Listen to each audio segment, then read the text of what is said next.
प्यारे बच्चों, जैसा कि पिछले चैप्टर में हमने खाता बही के बारे में पढ़ा था, लेकिन हम पढ़ेंगे स्पेशल बुक, यानी कि पाठ का नाम होगा विशेष उद्देश्य वाली सहायक भैया, यानी कि स्पेशल पर्पस कैश बुक।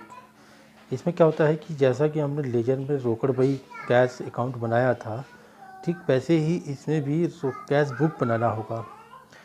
लेकिन अब दोनों में अंतर क्या है कि रोकड़ खाता उधर बनाया हमने रोकड़ खाता और इसमें बनाएंगे हम कैश बुक रोकड़ बही। अब अंतर क्या है, देखिए दोनों, यह जो रोकड़ खाता होता है वो एक खाते का ही रूप होता है, लेकिन जब एक रोकड़ बही बनाते हैं तो सीधे सौदों के जो लेन देन होते हैं उसका अभिलेखन किया जाता है। और जब जर्नल में नगद सौदों का लेखा किया जाता है तो खाता बही में रोकड़ खाता बनाना आवश्यक होता है। लेकिन जब रोकड़ बही में नगद सौदों का लेखा किया जाता है तब रोकड़ खाता बनाया नहीं जाता। जरूरी नहीं कि रोकड़ खाता बनाए, ठीक है ना। इसी तरीके से एक सौदे का एक पक्ष अभिलेखन करता है अर्थात रोकड़ का, लेकिन यहाँ सौदे के दोनों पहलुओं का अभिलेखन करता है, ठीक है ना। जनरल जैसे रोकड़ खाता में पोस्टिंग की जाती है, वैसे ही रोकड़ बही में भी अन्य खातों को रोकड़ खाता छोड़कर पोस्टिंग की जाती है। अब यहाँ पर सीधे से हम रोकड़ बही बनाएंगे। रोकड़ बही जो रोजनामचा का ही एक दोनों के उद्देश्य पूर्ण करती है, जिसमें सभी नगद लेन देनों का लेखा किया जाता है। इसी तरीके देखिए रोकड़ बही के प्रकार हैं, एक तो 4 प्रकार की होती हैं। एक साधारण रोकड़ बही, 2 खाने वाली रोकड़ बही, 3 खाने वाली रोकड़ बही, खुदरा रोकड़ बही। देखिए इसमें साधारण जो रोकड़ बही है वो जैसे आपने रोकड़ खाता यानी कि कैश अकाउंट लेजर में बनाया था ठीक वैसे ही बनाएंगे, लेकिन 2 खाने वाली रोकड़ बही और 3 खाने वाली और खुदरा रोकड़ बही जो आपको अब इसमें सीखना है।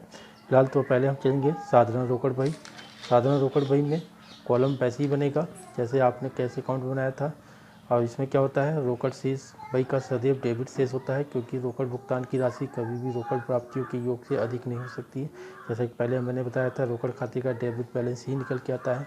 रोकड़ बही रहने पर कैश अकाउंट में पोस्टिंग नहीं की जाती है, क्योंकि रोकड़ बही स्वयं ही कैश अकाउंट है, ठीक है ना। तो इस तरीके से यह है आपका लेन देन एक खाने वाली रोकड़ पुस्तक। जैसे रोकड़ हाथ में है 172, सेवा से पाया, रंजीत को दिया, नगद बिक्री, नगद खरीदा, ब्याज पाया, मजदूरी दी, नगद विक्रय, दान दिया, वेतन दिया। इसके लिए ये लेजर है। इस प्रकार से कैश अकाउंट रोकड़ खाते में है तो टू बैलेंस पीटी होगी आपका 172 रुपये। फिर सेवा से पाया है 2500 रुपये, यानी कि सेवा से पाने का मतलब है कैश अकाउंट डेबिट टू सेवा, तो टू सेवा कैश अकाउंट डेबिट है तो टू सेवा के नाम से 2500 आ गया।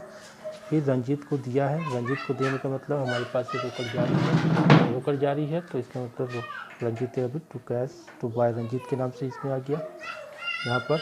इसी तरीके से सारा चीज़ यहाँ लेन देन करने के बाद हमारे पास आपका यहाँ 4322 रुपये, जैसा कि आपको पहले बताया था मैंने, इधर है आना और इधर होता है जाना, यानी कि इधर रोकड़ आएगी और इधर रोकड़ जाएगी। टोटल रोकड़ आई है 4222 रुपये। इसमें से मैंने रोकड़ हमारे पास से गई 1500, 5 20 और 5 2500, 25 2 2700, 27 7 3401 रुपये। 4220 रुपये में से 3401 रुपये हमारे पास खर्च हो गया, तो इसका मतलब हमारे पास 821 रुपया बैलेंस बचा हुआ है। जैसे कि आप देख रहे हैं इसमें डेबिट साइड की टोटल योग ज़्यादा है, और मैंने आपको पहले बताया था टोटल दोनों तरफ योग बराबर करना है। जिस तरफ ज़्यादा होगा कम वाले टोटल की तरफ कर लिख उसका टोटल बराबर करके अंतर राशि को बैलेंस सीडी करके लिख देंगे, और वही अगले महीने की बैलेंस बीडी के नाम से 821 रुपये यहाँ दिखा दिया जाएगा।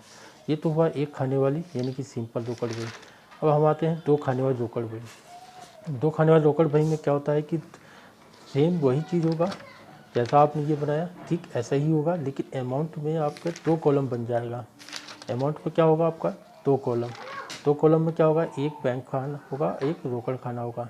इसमें क्या है, 2 खाने रोकड़ बही की 3 तरह की होती है। एक रोकड़ तथा बैंक वाली रोकड़ बही, रोकड़ तथा बट्टा या कटौती वाली रोकड़ बही, बैंक के तथा कटौती वाली रोकड़ बही, यानी कि बैंक रोकड़ वाली, रोकड़ बट्टा वाली और बैंक कटौती वाली। इस तरीके से अब प्रारंभिक शेष देखिए दोनों में दिया रहता है, प्रारंभिक शेष दिया रहेगा, रोकड़ बाकी सदैव डेबिट शेष होता है, अतः इसे रोकड़ बही के डेबिट पक्ष में टू बैलेंस पीटी लिखकर रोकड़ खाने में रुपये लिखेंगे। बैंक खाते का शेष डेबिट शेष या क्रेडिट शेष हो सकता है, दोनों में से कोई एक शेष हो सकता है, जैसे कि आपको पता है। अतः बैंक शेष लिखे रहने पर रोकड़ बही के डेबिट साइड में टू बैलेंस बीटी लिखा रहेगा और पर यदि बैंक का अधिविकृत शेष लिखा हो, अगर खाते में प्रश्न में अगर बैंक का अधिविकृत शेष लिखा है तो ओवरड्राफ्ट बैलेंस कहते हैं, जिसका मतलब हुआ जमा राशि से ज़्यादा रकम निकाल लेना, वो एक तरह से बैंक का हम पर उधार है। तो इसे रोकड़ बही के क्रेडिट साइड में बाय बैलेंस पीडी लिखकर राशि बैंक खाने में लिखेंगे। ठीक है। अब क्या, अच्छा एक चीज़ और है, इसमें उभय पक्ष प्रविष्टि यानी कॉन्ट्रा एंट्री। कॉन्ट्रा एंट्री का मतलब होता है कि एक ही एंट्री दोनों तरफ लिखी जाती है, यानी कि एक ही तारीख की एक ही एंट्री दोनों तरफ लिखी जाएगी, डेबिट साइड भी और क्रेडिट साइड पे। जिस जनरल में रोकड़ एवं बैंक दोनों एक दूसरे से संबंधित हो, उनके लिए रोकड़ बही के दोनों पक्षों में प्रविष्टि की जाती है। इस प्रकार की प्रविष्टि को उभय पक्ष प्रविष्टि या द्विपक्षीय प्रविष्टि कहा जाता है। इस प्रविष्टि के लिए खाता पृष्ठ LF खाने में अंग्रेजी का C अक्षर लाल स्याही से लिखा जाता है। C का मतलब कॉन्ट्रा, यानी कि ये एंट्री दोनों तरफ लिखी जाएगी और दोनों तरफ के LF कॉलम में जिस एंट्री को हम दोनों तरफ लिखेंगे उस एंट्री के LF कॉलम में सामने C लिख दिया जाएगा। दोनों एंट्री देखिए कैसे, एक बैंक में रुपया जमा करना और एक बैंक से रुपया निकालना, यानी कि रुपया निकालने का मतलब कार्यालय के लिए निकालता है तब होगा, अगर व्यक्तिगत प्रयोग के लिए निकालता है तो आहरण हो गया। लेकिन बैंक से रुपया कार्यालय के लिए निकालता है, जब बैंक से रुपया जमा करता है तो उसी स्थिति के बैंक में जमा करने पर bank account debit to cash, देखिए यहाँ बैंक भी आ गया टू कैश भी आ गया। अगर हम बैंक और कैश दोनों कॉलम होगा इसमें, तो बैंक के डेबिट साइड पर टू कैश करके और कैश के क्रेडिट साइड पर बाय बैंक करके लिखा जाएगा। यानी कि इसी तरीके से बैंक से रुपये कार्यालय हेतु निकालेंगे तो cash account debit to bank, तो कैश आ रहा है तो कैश के डेबिट साइड पर टू बैंक करके लिखा जाएगा और बैंक के क्रेडिट साइड पर बाय कैश करके लिखा जाएगा। जिसे कहते हैं उभय पृष्ठ यानी कॉन्ट्रा एंट्री। ठीक है ना। और रोकड़ शेष सदैव डेबिट बैलेंस निकलता है, परंतु बैंक शेष डेबिट शेष या क्रेडिट शेष होता है। जैसे पहले बताया था, बैंक का शेष या तो डेबिट होगा या तो क्रेडिट शेष निकल जाएगा। ठीक है। इसके बाद देखिए सवाल है, निम्न सूचना से त्रिस्तंभी रोकड़ बही बनाइए। देखिए हस्तगत रोकड़ शेष 17,500, बैंक अधिविकृत शेष 13,500। देखिए यहाँ पर बैंक अधिविकृत शेष दिया हुआ है और यहाँ हस्तगत रोकड़ शेष दिया हुआ है, इसका मतलब रोकड़ शेष मेरा डेबिट है और बैंक अधिविकृत क्रेडिट बैलेंस है। अब देखिए यहाँ पर टू बैलेंस BT 17। अब ये कॉलम बनाया है आपका date particular LF cash bank, यानी कि आपका अमाउंट में कैश और बैंक दोनों आ गए। इधर भी इसी तरीके से डेट पार्टिकुलर LF कैश और बैंक, यानी कि यहाँ दो अमाउंट के कैश और बैंक का कॉलम बनेगा। ठीक है। अब देखिए यहाँ पर क्या होता है, सबसे पहले बैलेंस है रोकड़ का शेष हमारे पास 17,500 बैलेंस BT 17,500 कैश का है, लेकिन बैंक अधिविकृत शेष है, बैंक अधिविकृत मतलब क्रेडिट बैलेंस यानी 13,500, तो क्रेडिट साइड पर बाय बैलेंस CBT 13,500 लिख दिया हमने। ठीक है, ये 13,500। इसके बाद मजदूरी का भुगतान देखिए नगद है, नगद भुगतान किया गया है मजदूरी, wages account debit to cash, तो कैश पर बाय वेजेस अकाउंट 200 रुपये, तो यानी कि 200 रुपये।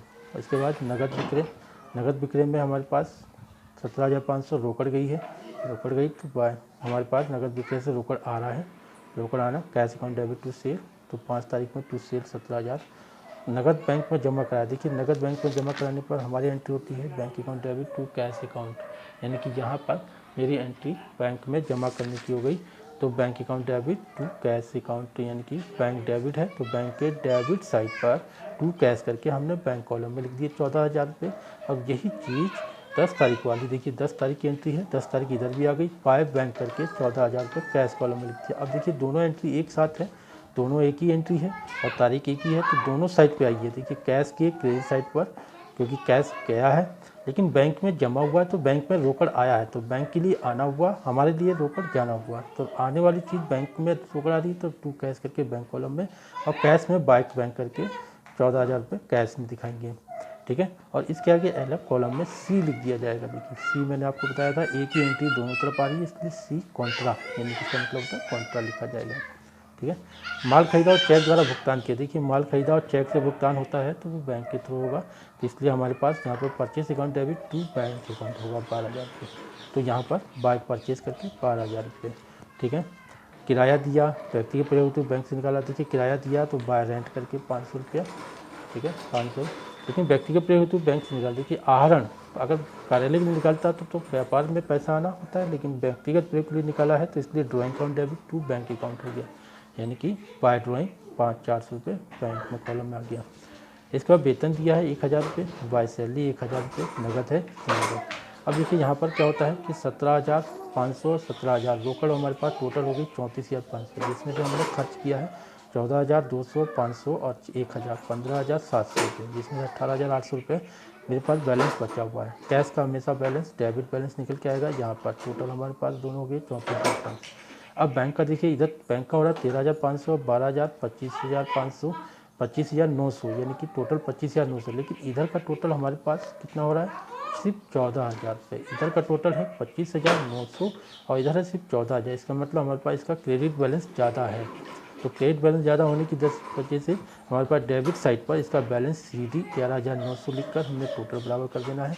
तो इसका मतलब पहले हमने कहा था बैंक का बैलेंस क्रेडिट हो सकता है तो डेबिट भी हो सकता है। देखिए क्रेडिट बैलेंस निकल के आया है, इसलिए यहाँ पर 11,900 डेबिट साइड। अब यही आपने के लिए मैंने कि ओपनिंग डेट पर 11,900 यहाँ किया, लेकिन कैश का डेबिट बैलेंस है, इसलिए डेबिट साइड पर तो बैलेंस दी थी 18,800 कैश कॉलम यहाँ किया।